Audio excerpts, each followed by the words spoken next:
ফর্মুলাগুলোকে apply করেই genius হয়ে উঠতে পারি।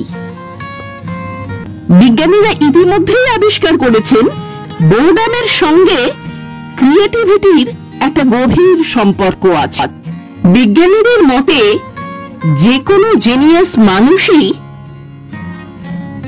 এক ধরনের প্যাসিভ বোর্ডামের মধ্যে দিয়ে যান। আমরা কখনোই নিজেদের একা রাখতে পছন্দ করি না বা একাকিত্বকে পছন্দ করি না। তিনি বোধহয় জন্ম থেকেই একজন ম্যাজিক্যালি গিফটেড পারসন, একজন ম্যাজিক্যালি ট্যালেন্টেড পারসন, কিন্তু আসলে ব্যাপারটা তা নয়। জিনিয়াস ব্যক্তি যারা হন তাদের একটা কন্টিনিউয়াস হ্যাবিট থাকে যে তারা কিছু না কিছু শিখতে থাকে। আইনস্টাইনকে শোনা যায় খুব শৈশবে তার একজন টিচার বলেছিলেন প্রতিদিন বারবার করে কোনো একটা কিছু চেষ্টা করতে করতে সেই বিষয়ে দক্ষতা অর্জন করা সম্ভব। তিনি যখন হাঁটতেন তখন নাকি সবাই তাকিয়ে দেখত। গোটা মিলান শহরটাকে তিনি পরিমাপ করতেন। তার আইকিউ নাকি 180 থেকে 220-র মধ্যে ছিল, আর আইনস্টাইন সেটাই ফলো করে সারা জীবন ধরে চলেছিলেন।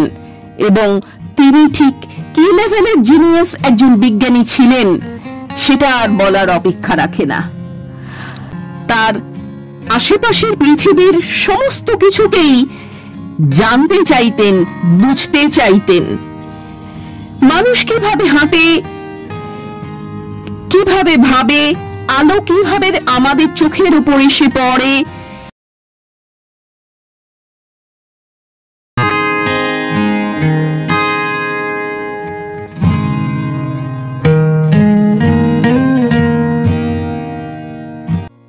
Hello and welcome to genius mindset 3.1। আজকে আমরা আলোচনা করব একজন ব্যক্তি কি করে জিনিয়াস হয়ে ওঠে, বা জিনিয়াস হতে গেলে ঠিক কিভাবে কি করতে হয়, নাকি এটা জন্মগতভাবেই একজন মানুষের প্রতিভার অঙ্গ, নাকি এটা আস্তে আস্তে জীবনের পথ ধরে চলতে চলতে এটাকে অর্জন করতে হয়। আজ আমরা সেই বিষয়ে একটু নেড়ে চেড়ে দেখব। আইনস্টাইনের একটা খুব বিখ্যাত কোট আছে। তিনি তার বন্ধুকে নাকি চিঠিতে লিখেছিলেন, I have no special talent, I am just passionately curious। অর্থাৎ আমার কোনো বিশেষ কিছু প্রতিভা নেই, আমি অত্যন্ত বেশি রকম ভাবে কিউরিয়াস। আইনস্টাইনের এই উক্তিটা খুব সম্ভবত আমরা সবাই জানি। আমরা জানি আইনস্টাইন কতটা জিনিয়াস ছিলেন, কিন্তু সেই জিনিয়াসনেসটা তার জন্মগত ছিল না, তাকে সেটা অর্জন করতে হয়েছিল। ঠিক সেই রকমই লিওনার্দো দা ভিঞ্চি ছিলেন একজন সত্যিকারের রেনেসাঁস জিনিয়াস। 15-এর বেশি বিষয়ে তার রীতিমতন দক্ষতা ছিল। Engineering, geology, biology, painting, sculpture, military science, philosophy, এইরকম আরো অনেকগুলো বিষয়। তার আইকিউ নাকি 180 থেকে 220-র মধ্যে ছিল। বলা হয় লিওনার্দো দা ভিঞ্চি তার সময় থেকে 500 বছর এগিয়ে ছিলেন তার ভাবনায়, চিন্তায়, কাজকর্মে বা কাজকর্মের দক্ষতায়। শোনা যায় তার হাঁটাটা ছিল রীতিমতন ইন্টারেস্টিং। তিনি যখন হাঁটতেন তখন নাকি সবাই তাকিয়ে দেখত। কিন্তু তার এই জিনিয়াসনেস, এটা কি তার জন্মগত প্রতিভা নাকি অন্য কোনো কিছু? আমরা একটু তলিয়ে দেখলেই দেখতে পাবো তার এই জিনিয়াসনেস আসলে একটা ডেলিবারেট এফোর্ট ছিল। জন্মগতভাবে কেউ কখনো জিনিয়াস হয় না, প্রতিদিন তিল তিল করে একটু একটু করে চেষ্টা করে অনবরত শিখে পরিশ্রম করে নিজেকে জিনিয়াস তৈরি করতে হয়। এবং আমাদের ইতিহাসে যত মহান ব্যক্তিরা জিনিয়াস আছেন তারা প্রত্যেকেই নিজেদেরকে এইরকম ভাবেই জিনিয়াস হিসেবে তৈরি করে তুলেছিলেন। পরে আমরা তাদের জিনিয়াস বলে আখ্যায়িত করেছি। আইনস্টাইনকে শোনা যায় খুব শৈশবে তার একজন টিচার বলেছিলেন, প্রতিদিন বারবার করে কোনো একটা কিছু চেষ্টা করতে করতে সেই বিষয়ে দক্ষতা অর্জন করা সম্ভব। আর আইনস্টাইন সেটাই ফলো করে সারা জীবন ধরে চলেছিলেন এবং তিনি ঠিক কি লেভেলের জিনিয়াস একজন বিজ্ঞানী ছিলেন সেটা আর বলার অপেক্ষা রাখে না। আর্থার শোপেনহাওয়ার একবার লিওনার্দো দা ভিঞ্চি সম্পর্কে বলেছিলেন, talent hits a target that no one can hit, genius hits a target that no one can see. আসলে ট্যালেন্টেড পারসন জন্মগতভাবেই হওয়া যায় না, এর জন্য একটু একটু করে নিজেদের ভেতর টার্গেট তৈরি করে তারপর সেইটাকেই হিট করবার চেষ্টা করতে হয়। আর জিনিয়াস তো মাত্র দুটি কয় মানুষকে পাওয়া যায় যারা এই কাজটাই অনবরত করে যায়, কিন্তু তাদের এই চেষ্টাটা দেখাই যায় না। আমরা ভাবি, আরে বাবা, এই মানুষটা কি করে এত জিনিয়াস হয়ে উঠলো, এটা বোধহয় জন্মগতভাবেই তার শক্তি, কিন্তু আসলে তা নয়। জিনিয়াস ব্যাপারটা আসলে কি? এটাকে এমন একটা কিছু যেটা এমন একটা পর্যায়ে জ্ঞান অর্জন করা যেটাকে খুব কম লোকেই যেটা করে উঠতে পারে। অন্তত লিওনার্দো দা ভিঞ্চির জীবন ঘাঁটলে তার 90 থেকে পাওয়া তথ্য থেকে আমরা দেখতে পাই যে তিনি ছিলেন একজন রিলেন্টলেসলি কিউরিয়াস, সাংঘাতিকভাবে কিউরিওসিটি, কৌতূহল, জীবনের পৃথিবীর সমস্ত বিষয়ে সমস্ত কিছুর দিকে তার অসম্ভব জানার আগ্রহই তাকে একটু একটু একটু একটু করে তিলে তিলে এইরকম একটা জিনিয়াস তৈরি করেছিল। তাই আমরা খুব সহজেই চেষ্টা করলে নিজেদের জীবনেও এটা অ্যাপ্লাই করতে পারি। লিওনার্দো দা ভিঞ্চি তার আশেপাশের পৃথিবীর সমস্ত কিছুকেই জানতে চাইতেন, বুঝতে চাইতেন। মানুষ কিভাবে হাঁটে, কিভাবে ভাবে, আলো কিভাবে আমাদের চোখের উপর এসে পড়ে, মাসল গুলো কিভাবে কাজ করে, ফেসিয়াল মাসল কিভাবে নড়াচড়া করে, ছায়া এবং আলো সেগুলো কিভাবে কাজ করে, কিংবা একটা ভ্রূণ মাতৃগর্ভে কিভাবে মুভমেন্ট করে, এই সমস্ত কিছু তাকে আকর্ষণ করেছিল। আর সেগুলো তিনি জানবার ক্রমাগত চেষ্টা চালিয়ে গেছেন এবং জেনেছেন। জানা যায় লিওনার্দো দা ভিঞ্চি নাকি 30টা মৃতদেহ ব্যবচ্ছেদ করে দেখেছিলেন তার ভেতরের অ্যানাটমিটা জানবার জন্যে। আর এটা তিনি করেছিলেন তার পেইন্টিং এবং স্কাল্পচারকে আরো বেশি পারফেকশনের দিকে নিয়ে যাওয়ার জন্য। আমাদের সেই সময় মনে রাখতে হবে তার সময়ে মৃতদেহ ব্যবচ্ছেদ করা কিন্তু রীতিমতো শাস্তিযোগ্য অপরাধ ছিল, আর তিনি তার কৌতূহল বশত এই কাজটা করেছিলেন অত্যন্ত গোপনে, লুকিয়ে। তিনি সমস্ত কিছুকেই নজর করতেন খুব আগ্রহ নিয়ে। এই কৌতূহলই তাকে আলটিমেটলি এমন ভাবে আমাদের কাছে প্রেজেন্ট করেছে যাতে কিনা আমাদের মনে হয় তিনি বোধহয় ম্যাজিক্যালি গিফটেড পারসন, তিনি বোধহয় জন্ম থেকেই একজন ম্যাজিক্যালি গিফটেড পারসন, একজন ম্যাজিক্যালি ট্যালেন্টেড পারসন। কিন্তু আসলে ব্যাপারটা তা নয়।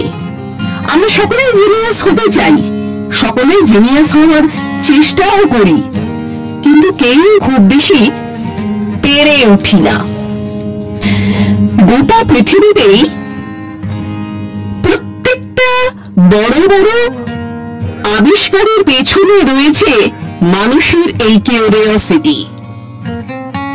জিনিয়াস ব্যক্তিরা এই কিউরিওসিটিকে কাজে লাগিয়েই তিল তিল করে এক একজন জিনিয়াস হয়ে উঠেছেন। যেমন Einstein, Steve jobs, Stephen Hawking, এরা প্রত্যেকেই নিজেদের জানার পরিধিকে ক্রমাগত বাড়িয়েছেন, অনবরত শিখেছেন, শিখবার চেষ্টা করে গেছেন, আর এর ফলেই তারা একদিন জিনিয়াস হয়ে উঠেছেন। প্লেটোর একটা খুব ইম্পর্টেন্ট উক্তি আছে, The mind is not a vessel to be filled, but a fire to be kindled. Curiosity is that fire. আমাদের সবার মধ্যেই কিন্তু জিনিয়াস হওয়ার ক্ষমতা আছে। আমরা সকলেই জিনিয়াস হয়ে উঠতে চাই, কিন্তু মুশকিলের ব্যাপারটা হলো এটাই যে আমরা সকলেই সব সময় কোনো না কোনো বিষয় নিয়ে অকুপাইড থাকি, ব্যস্ত থাকি। আমরা কখনোই নিজেদের একা রাখতে পছন্দ করি না, বা একাকিত্বকে পছন্দ করি না, বা আরো ভালোভাবে বলা যায় নিজেদের সঙ্গটাকে নিজেরাই পছন্দ করি না। যখনই আমরা একা হয়ে যাই তখনই আমরা কিরকম একটা ভয় পাই, হয়তো নিজেদের ফেস করার ভয়। কিন্তু জিনিয়াস ব্যক্তি যিনি হন তিনি সেই ভয়টা পান না, তিনি সেই সময়টাকে ভালোভাবে কাজে লাগান। ঠিক সেই সময় আমরা সাধারণ মানুষ যারা, আমরা নয় মোবাইল স্ক্রল করি, নয় বন্ধু বান্ধবদের সঙ্গে বাজে আড্ডা দিয়ে ঘুরে বেড়াই, আর নানান রকম চিন্তা ভাবনা করে বেড়াই যেগুলোর আদৌ কোনো দরকার থাকে না। লিওনার্দো দা ভিঞ্চির একটা এক্সট্রাঅর্ডিনারি ভিশন ক্যাপাবিলিটি ছিল। আজকের দিনের বিজ্ঞানীরা এই কথা বলছেন। তিনি উড়ন্ত জিনিসের শেপও দেখতে পারতেন। ফ্লিটিং মোমেন্টকে তিনি ক্যাপচার করতে পারতেন তার মাথায়, তার মেমোরিতে, আর সেটাকেই তিনি ফুটিয়ে তুলতেন তার চিত্রকলায়। একবার ভেবে দেখুন তো, নিউটন একটা গাছের তলায় বসেছিলেন, একটা আপেল গাছের তলায় বসেছিলেন। এটা তো অ্যাকচুয়ালি এক ধরনের প্রোক্রাস্টিনেশনের মধ্যে পড়ছে, কিন্তু তার প্রোক্রাস্টিনেশনটা একটু অন্যরকম ছিল। তিনি দেখলেন যে একটা আপেল পড়লো, এবং আপেলটা পড়ার পরে কেন পড়লো সেটা নিয়ে তিনি ভাবতে শুরু করে দিলেন। তাই জিনিয়াস যারা হন তাদের প্রোক্রাস্টিনেশনটা একটু এক্সেপশনাল লেভেলের হয়। লিওনার্দো দা ভিঞ্চির ক্ষেত্রেও সেটাই হয়েছিল। তিনি প্রোক্রাস্টিনেশন করাকালীনও তার স্কিল ডেভেলপমেন্ট করেছেন, অ্যাক্টিভলি তার বিভিন্ন আইডিয়াস গুলোকে জড়ো করেছেন এবং পরবর্তীকালে সেগুলোকে তিনি তার কাজে লাগিয়েছেন। একজন এই ধরনের মানুষের প্রোক্রাস্টিনেশনের সঙ্গে আমাদের এইসব মানুষের প্রোক্রাস্টিনেশনের তফাৎ কতটা, এটা এখান থেকেই বোঝা যাচ্ছে। বিজ্ঞানীরা ইতিমধ্যেই আবিষ্কার করেছেন বোর্ডামের সঙ্গে ক্রিয়েটিভিটির একটা গভীর সম্পর্ক আছে। বিজ্ঞানীদের মতে যে কোনো জিনিয়াস মানুষই এক ধরনের প্যাসিভ বোর্ডামের মধ্যে দিয়ে যান, সেখান থেকে আরো অনেক তিনি আইডিয়াস পান, আর তার এই বোর্ডামটা একটা বিশেষ ধরনের বোর্ডাম বা ক্লান্তি। এভাবেই লিওনার্দো দা ভিঞ্চি জীবন যাপন করেছিলেন। তিনি পথচলতি সমস্ত মানুষকে দেখতেন, পশু পাখি সমস্ত কিছুকে দেখতেন, খুব ভালোভাবে অবজার্ভ করতেন। এমনকি চলার সময় মানুষের মুখে বা শরীরের অন্যান্য অংশে মাসলগুলো কিরকম ভাবে চেঞ্জ হয় সেটাও তিনি লক্ষ্য করতেন, আর সেগুলোই তিনি তার চিত্রকলায় এনে জড়ো করতেন। শোনা যায় লিওনার্দো দা ভিঞ্চি নাকি সেই সময় ফ্লোরেন্সের সবচেয়ে শক্তিশালী ব্যক্তি ছিলেন, সবচেয়ে শক্তিশালী একজন মানুষ ছিলেন। একেবারে একজন বেস্ট অ্যাথলিট যেরকম হয় সেই ততটা শক্তিশালী শারীরিক ক্ষমতার অধিকারী ছিলেন তিনি। আর এখনকার আধুনিক বিজ্ঞান তো এটা প্রমাণও করেছে, মুভমেন্ট মানুষের ব্রেন এবং অ্যাক্টিভিটিকে, সমস্ত কাজকর্মকে অনেক বেশি ভাবে উদ্দীপিত করে। লিওনার্দো দা ভিঞ্চি সবসময় চেষ্টা করতেন কিছু না কিছু ব্যাপারে কিছু না কিছু করতে এবং অ্যাক্টিভ থাকতে। তিনি একটানা কোনো কাজ করে যেতেন না। তিনি হয়তো একটা ছবিতে, যতটুকু জানা গেছে তার সম্পর্কে, অল্প দু চারটে রেখা অনেকক্ষণ ধরে আঁকলেন, এঁকে তারপর তিনি সেটা ছেড়ে আবার বেরিয়ে পড়লেন, অন্য আর একটা কিছু করলেন, তারপর আবার ফিরে এসে বাকি আর একটুখানি আঁকলেন।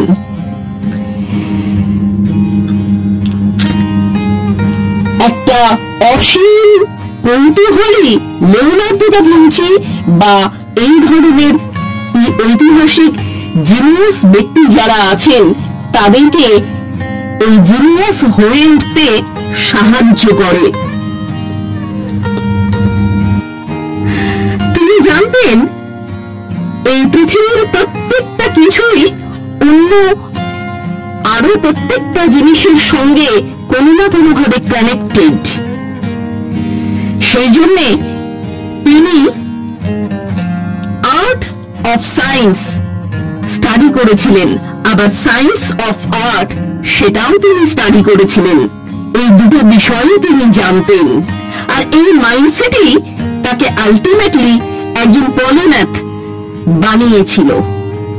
লিওনার্দো দা ভিঞ্চির নোটবুক দেখলে বোঝা যায় যে তিনি কতটা জিনিয়াস ছিলেন, কতটা বিভিন্ন রকম বিষয় নিয়ে কৌতূহলী ছিলেন, এবং তিনি সবসময় তার একটা নোটবুক ক্যারি করতেন, সঙ্গে নিয়ে ঘুরে বেড়াতেন এবং প্রয়োজনীয় তথ্য সেখানে লিখে রাখতেন।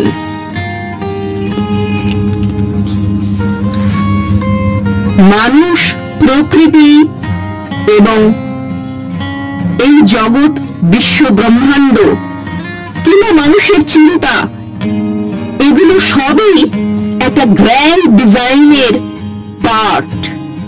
আচ্ছা, তিনি যে এই এত কিছু দেখতেন, বুঝতেন, নোট করতেন, এই সমস্ত কিছুকে তিনি অর্গানাইজ করতেন কিভাবে? তিনি অত্যন্ত ডিসিপ্লিন মেনটেন করে চলতেন। নোটবুক থেকে অন্তত সে কথাই জানতে পারা যায়। কিভাবে দেখতে হবে কোনো জিনিসকে তার একটা ট্রেনিং বা শিক্ষানবিশি তিনি ফলো করতেন। গোটা মিলান শহরটাকে তিনি পরিমাপ করতেন।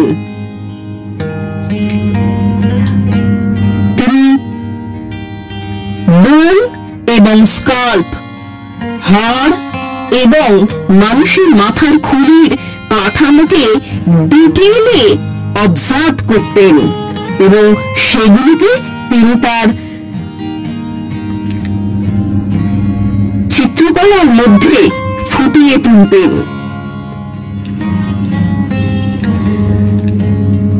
তার মেথডস, তার এই মাইন্ডসেট, তার এই হ্যাবিটই আলটিমেটলি তাকে জিনিয়াস করে তুলেছিল। তার নোটবই দেখলে বারবার করে এই কথা বোঝা যায় যে তিনি কতগুলো বিষয় নিয়ে কিউরিয়াস ছিলেন। জিনিয়াস শুধুই প্রতিভা নয়, জিনিয়াস হচ্ছে প্রতিভার এক ধরনের নিরন্তর মাজা ঘষা। জিনিয়াস ব্যক্তি যারা হন তাদের একটা কন্টিনিউয়াস হ্যাবিট থাকে যে তারা কিছু না কিছু শিখতে থাকে। তারা কখনোই কোনো একটা কিছু শিখে শান্ত হয় না, তারা সবসময় কিছু না কিছু শিখতে থাকে। আর এইভাবে শিখতে শিখতেই তারা এক একটা ফিল্ডের উপরে দক্ষ হয়ে ওঠেন। কোন ফিল্ডের উপরে তারা অপর জ্ঞান রাখেন না, তারা ডিপ লেভেলে গিয়ে সেই বিষয়টার সম্পর্কে নলেজ সংগ্রহ করেন, আর এর ফলেই তারা জিনিয়াস হয়ে উঠতে পারেন। তাদের নিজস্ব একটা স্ট্র্যাটেজি থাকে। জিনিয়াসনেস কোন একটা র্যান্ডম এফোর্ট নয়, কন্টিনিউয়াস লার্নিং প্রসেসই একজন মানুষকে জিনিয়াস বানায়। একটা ডেলিবারেট প্র্যাকটিস, এক বিশেষ ধরনের ফোকাস পাওয়ার, কনসেন্ট্রেশন, এগুলোকে ফলো করেই একজন ব্যক্তি জিনিয়াস হয়ে ওঠেন। সেটা আইনস্টাইনই হোক বা লিওনার্দো দা ভিঞ্চি হোক বা স্টিফেন হকিংই হোক বা স্টিভ জবস হোক, যে কোনো ব্যক্তি। তাই আমরাও নিজেরা এই ফর্মুলাগুলোকে অ্যাপ্লাই করেই জিনিয়াস হয়ে উঠতে পারি। ভিডিওটা এই অবধি যদি কেউ দেখে থাকেন আর যদি ভালো লেগে থাকে তাহলে প্লিজ লাইক, শেয়ার, কমেন্ট করে আমাদের চ্যানেলের পাশে থাকবেন। সাবস্ক্রাইব করে পাশের বেল বাটনটাকে অন করে দেবেন যাতে আমাদের পরবর্তী ভিডিওর নোটিফিকেশনগুলো আপনারা সহজেই পেতে পারেন। আর হ্যাঁ, আরেকটা কথা, আপনারা কি কি বিষয়ে জানতে আগ্রহী সেটা এখানে কমেন্ট করে জানিয়ে দিন। আমরা পরবর্তীকালে চেষ্টা করব আপনাদের পছন্দ মতো বিষয়ে ভিডিও করতে। আজ তাহলে আসি, টাটা।